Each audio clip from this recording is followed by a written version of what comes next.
रात के तकरीबन 1 बज रहे थे। उस वक्त सभी जंगल वाले सो रहे थे। तभी अचानक से जंगल में भूतिया चिड़िया की आत्मा आती है। आज तो मुझे बहुत जोरों की भूख लगी है। भूख के मारे तो मेरे सड़े हुए पेट में चूहे दौड़ रहे हैं। इसके साथ ही मेरी खोपड़ी भी फटने को हो रही है। चलो चलकर जल्दी से मैं खाना खा लूं। इतना बोलकर भूतिया टूनी चिड़िया की आत्मा एक घर में जाती है और किचन में से सारा खाना खा लेती है। तभी हरी तोती उसे देख लेती है। हे भगवान, भूतिया चिड़िया की आत्मा, इसे देखकर तो डर से मेरा सर चकरा रहा है। घबरा मत, आकर बैठ मेरे पास, मैं तुझे गाना सुनाती हूँ। सर जो तेरा चकराए, ये दिल डूबा जाए, आजा प्यारे पास हमारे, काहे घबराए, काहे घबराए। आखिरी बार अपने भगवान को याद कर ले, क्योंकि मैं तुझे मार कर खाने वाली हूँ। मुझे मत मारो, मैं तुम्हारा सच किसी को नहीं बताऊंगी, मेरी जान बख्श दो।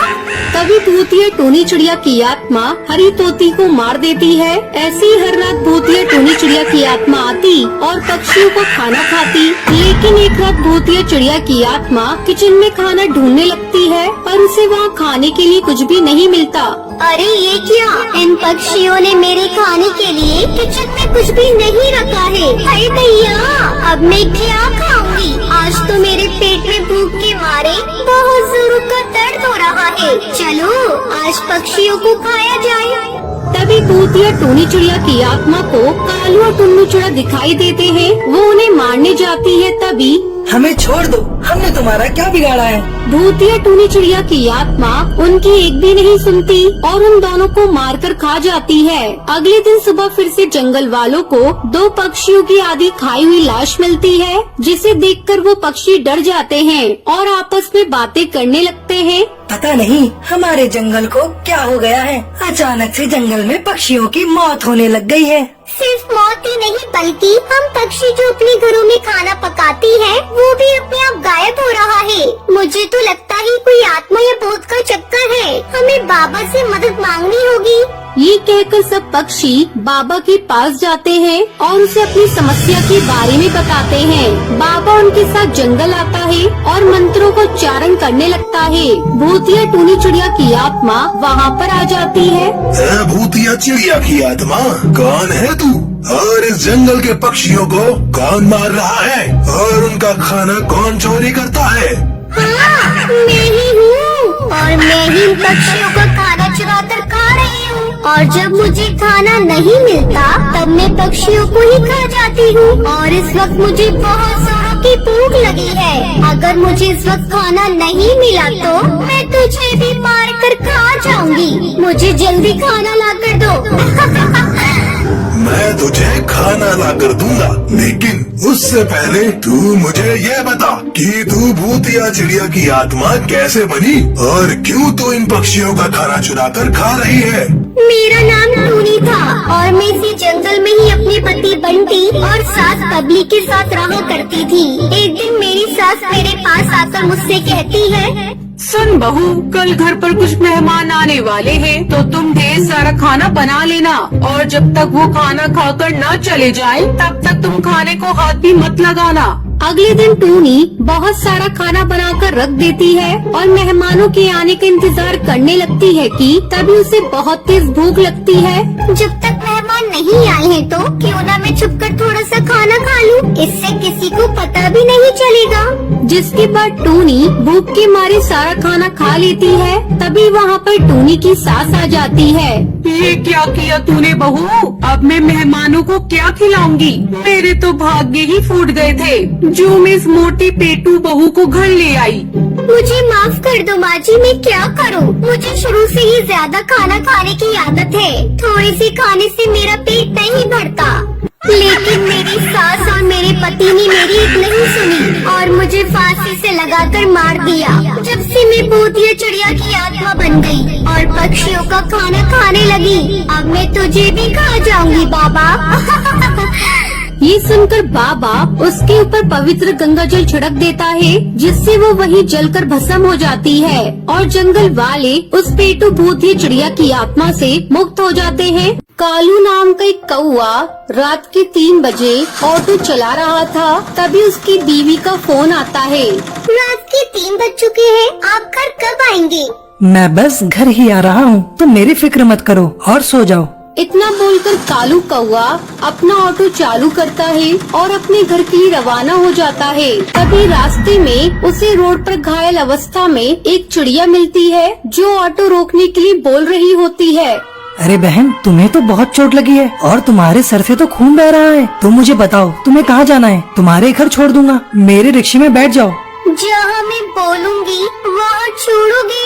हाँ बहन बोलो, तुम्हें कहाँ जाना है? मुझे मेरे घर जाना है।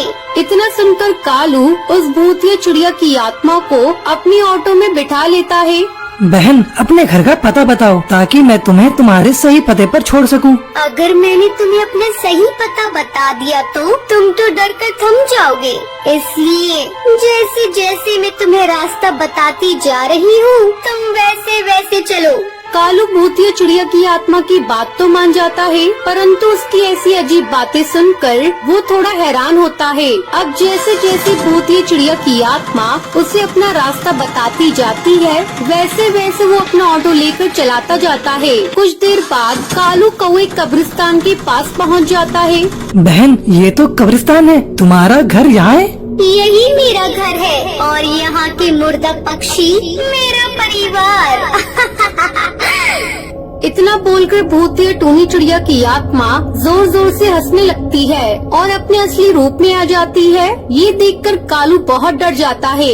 अरे कौवे, कहाँ भागा जा रहा है? मुझे आज एक गरीब ऑटो ड्राइवर का खून पीना है। आखिर तुम्हारी ही किसी साथी नहीं तो मुझे अपनी बातों में फंसाकर मेरे साथ लूटपाट की थी और उसके बाद मेरी जान ले ली थी। अब मेरी बारी है।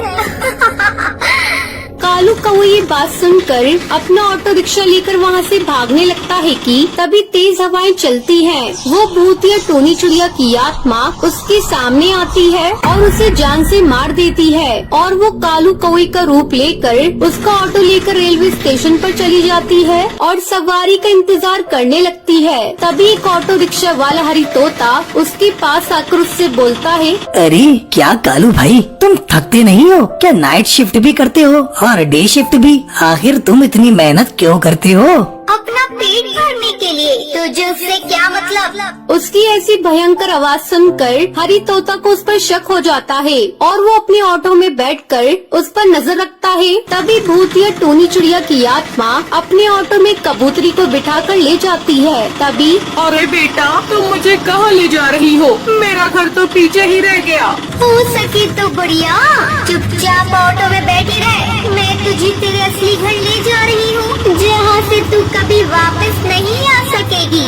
ये तुम क्या बोल रही हो? रिक्शा रोको, मुझे यहीं उतार दो, मुझे कहीं नहीं जाना। अब ये रिक्शा नहीं रुकेगा बुढ़िया, अब ये रिक्शा मेरी मंजिल और तेरी मौत के रास्ते से होकर जा रहा है। और जब तक हम दोनों का घर यानी कब्रिस्तान नहीं आ जाता, मैं तुझे कहीं नहीं जाने दूंगी। इतना बोलकर भूतिया टोनी चिड़िया की आत्मा अपने असली रूप में आ जाती है और उस बबली कबूतरी को मार देती है। ये सब हरी तोता देख लेता है और अपनी जान बचाकर वहाँ से भाग जाता है।